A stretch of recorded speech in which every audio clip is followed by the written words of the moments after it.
Welcome to all these cassette diaries.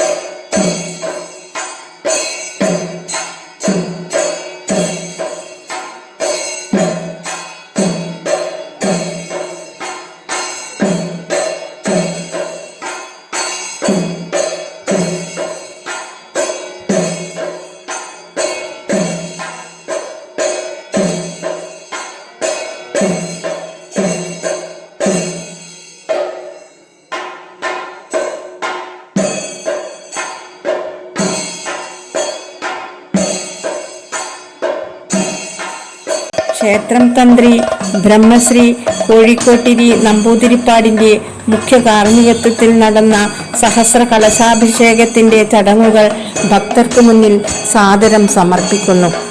5 ദിവസങ്ങളിലായി നടക്കുന്ന പൂജാതി കർമ്മങ്ങളിൽ 1-ാം ദിവസം ആചാര്യവരണം. കലശക്രിയാദികളുടെ നിർവിഘ്ന പരിസമാപ്തിയെ പ്രാർത്ഥിച്ച് മഹാഗണപതി സ്മരണകളോടുകൂടി ക്ഷേത്രം ഭാരവാഹികൾ ക്ഷേത്രാചാര്യന് വസ്ത്ര, താമ്പൂല, ദ്രവ്യ, സ്വർണ്ണ, പവിത്ര മോതിര സഹിതം ദക്ഷിണ നൽകി പ്രാർത്ഥിക്കുന്ന ചടങ്ങ് ഭഗവതി സേവ. ആപതി കിംകരണീയം സ്മരണീയം ചരണയുഗളം അമ്പയാം. ആപത് നിവൃത്തിക്കും രോഗശാന്തിക്കും സമ്പൽ സമൃദ്ധിക്കും വേണ്ടി ദുർഗാ ഭഗവതിയെ പ്രത്യേകം പത്മമിട്ട് പൂജിക്കൽ.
ബ്രഹ്മാണ്ഡ രക്ഷകയും പ്രപഞ്ചേശ്വരിയും ശിവശക്തി സംഭൂതയും അഗ്നീശ്വരിയും ത്രിഗുണാത്മകയുമായ ദേവി, അതിലുപരി പഴശ്ശി സ്വരൂപത്തിൻ്റെ ഇഷ്ടേശ്വരി കൂടിയായ പ്രാട്ടര സ്വരൂപത്തിലെ മുച്ചിലോട്ടുകാവുകളിൽ പ്രഥമസ്ഥാനം അലങ്കരിക്കുന്ന കോലാവിൽ ശ്രീ മുച്ചിലോട്ടുകാവിൽ കുടികൊള്ളുന്ന ഇഷ്ടവരദായിനിയായ മുച്ചിലോട്ടമ്മ, മാനവരാശിയുടെ ക്ഷേമത്തിന് ഈശ്വരാരാധനയിലൂടെ പരമലക്ഷ്യമായ ജന്മ സാക്ഷാത്കാരത്തിന് പ്രാപ്തരാക്കുന്ന സങ്കേതങ്ങളാണ് കാവുകളും ക്ഷേത്രങ്ങളും. ഒരു ക്ഷേത്രത്തിലെ ഉത്കൃഷ്ടവും ശ്രേഷ്ഠവുമായ പ്രക്രിയയാണ് പ്രതിഷ്ഠാകർമ്മം. 5 ദിവസങ്ങളിലായി നടക്കുന്ന പൂജാതി കർമ്മങ്ങളിൽ 1-ാം ദിവസം ആചാര്യവരണം. കലശക്രിയാദികളുടെ നിർവിഘ്ന പരിസമാപ്തിയെ പ്രാർത്ഥിച്ച് മഹാഗണപതി സ്മരണകളോടുകൂടി ക്ഷേത്രം ഭാരവാഹികൾ ക്ഷേത്രാചാര്യന് വസ്ത്ര, താമ്പൂല, ദ്രവ്യ, സ്വർണ്ണ, പവിത്ര മോതിര സഹിതം ദക്ഷിണ നൽകി പ്രാർത്ഥിക്കുന്ന ചടങ്ങ് ഭഗവതി സേവ. ആപതി കിംകരണീയം സ്മരണീയം ചരണയുഗളം അമ്പയാം.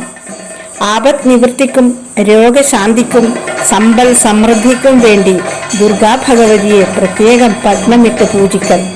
2-ാം ദിവസം ഇന്ന് നമ്മൾ പൂജിച്ചു വരുന്ന ബിംബപീഠങ്ങളുടെ ന്യൂനതകൾ തീർത്ത് പുനർനിർമ്മിക്കുന്നതിന് അമ്മയുടെ അനുവാദം വാങ്ങി ചൈതന്യത്തെ ജീവകലശത്തിലേക്ക് ലയിപ്പിച്ച് ജീവകലശം കലശമണ്ഡപത്തിലെ ശയ്യയിലേക്ക് എഴുന്നള്ളിച്ചു വെക്കുന്നു. വൈകുന്നേരം പുതിയ ബിംബസങ്കല്പത്തിൽ സ്വീകരിച്ച് ബിംബശുദ്ധി കലശാഭിഷേകവും തുടർന്ന് അതിവിശിഷ്ടമായ ധ്യാനാധിവാസം എന്ന ചടങ്ങും നടക്കുന്നു.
മൂന്നാം ദിവസം രാവിലെ ഗണപതി ഹോമം, സുകൃത ഹോമം.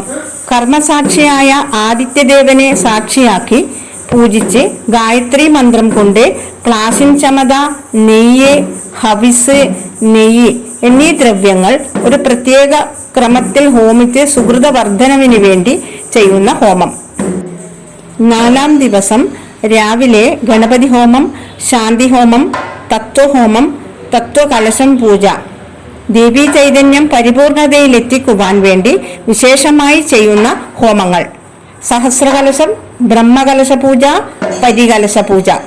ദേവിയുടെ സകല ശക്തികളെയും അഖില തത്വങ്ങളെയും ആവാഹിച്ച് പൂജിച്ച് വെള്ളിക്കുടത്തിൽ കലശം പൂജിക്കുന്നു. ഇതോടൊപ്പം 24 തരം ദ്രവ്യങ്ങൾ ഉൾപ്പെടെ നിറച്ച് 1000-ൽ പരം കലശങ്ങൾ കൂടി പൂജിപ്പിക്കപ്പെടുന്നു. വൈകുന്നേരം അധിവാസ ഹോമം, കലശാധിവാസം, പ്രാർത്ഥന. അടുത്ത ദിവസം പ്രഭാതത്തിൽ അഭിഷേകം ചെയ്യുവാൻ വേണ്ടി കലശങ്ങൾ അധിവാസ ക്രിയകളെ കൊണ്ട് പവിത്രീകരിക്കുകയും കലശങ്ങൾ യഥാവിധി അഭിഷേകം നടത്തി തരുന്നതിനു വേണ്ടി ദേവിയോട് പ്രാർത്ഥിക്കുകയും ചെയ്യുന്നു. 5-ാം ദിവസം രാവിലെ ഗണപതി ഹോമം, മൃത്യുഞ്ജയ ഹോമം, ഹോമകലശാഭിഷേകം, തത്വകലശാഭിഷേകം, പരികലശാഭിഷേകം, ബ്രഹ്മകലശാഭിഷേകം. ജീവിതത്തിൽ അത്യപൂർവമായി ലഭിക്കുന്ന അവസരം ബ്രഹ്മകലശം. അഖിലവാദ്യങ്ങളോടും വേദസൂക്തങ്ങളോടും സർവാലങ്കാരങ്ങളോടും കൂടി എഴുന്നള്ളിച്ച് ശ്രീകോവിലിലേക്ക് പ്രവേശിച്ച ദേവീ വിഗ്രഹത്തിൽ അഭിഷേകം ചെയ്യുന്നു. സഹസ്രകലസം തന്ത്രശാസ്ത്രം വിധിക്കുന്ന ഏറ്റവും വലിയ കലശക്രമം. നടുവിൽ മഹാബ്രഹ്മകലശവും അതിനു ചുറ്റുമായി 24 ഖണ്ഡങ്ങളിൽ 24 തരം ദ്രവ്യങ്ങളും.